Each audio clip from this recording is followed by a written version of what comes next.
this video, I will be going over the second part of the fundamental theorem of calculus. And this states that if f is continuous on the closed interval ab, then the integral from a to b of f of x dx is equal to capital F of b minus capital F of a.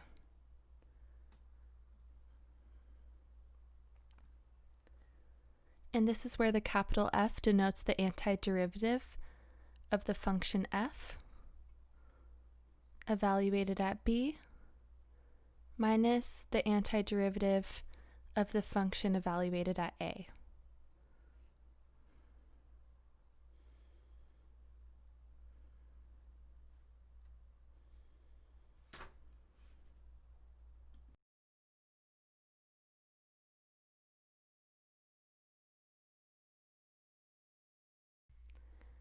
For my first example, I have the integral from -1 to 2 of x cubed minus 2x dx.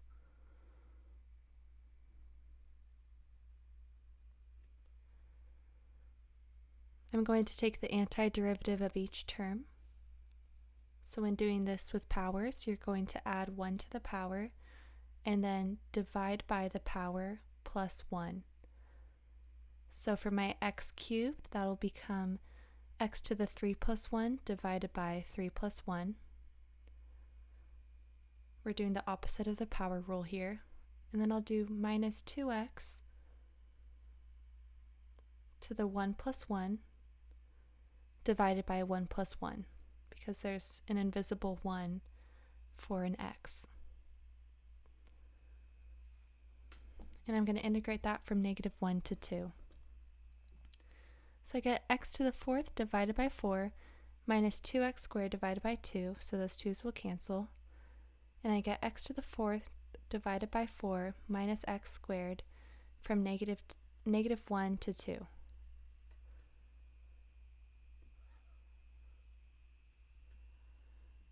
First, I'm going to plug in my top value, which is 2.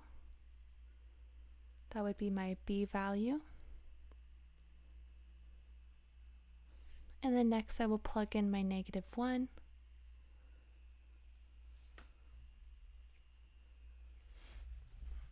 So I'm subtracting these two quantities.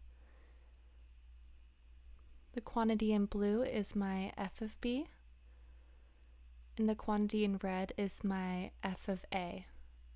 So in other words, f of 2 minus f of -1. And now simplifying further, I'm going to get 16 divided by 4 minus 4 minus 1 over 4 minus 1. So here these will cancel out because 16 over 4 is 4. And then I'm left with -3/4. So those negatives will cancel and I'm left with +3/4.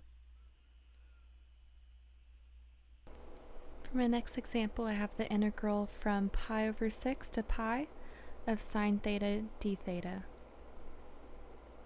The antiderivative of this is negative cosine theta. And I'm going to evaluate that from pi over 6 to pi.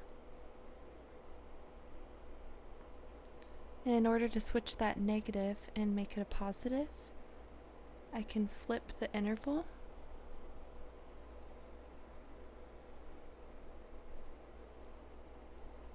So this is the same as cosine theta evaluated from pi to pi over 6. And using the FTC, I get cosine pi over 6 minus cosine pi.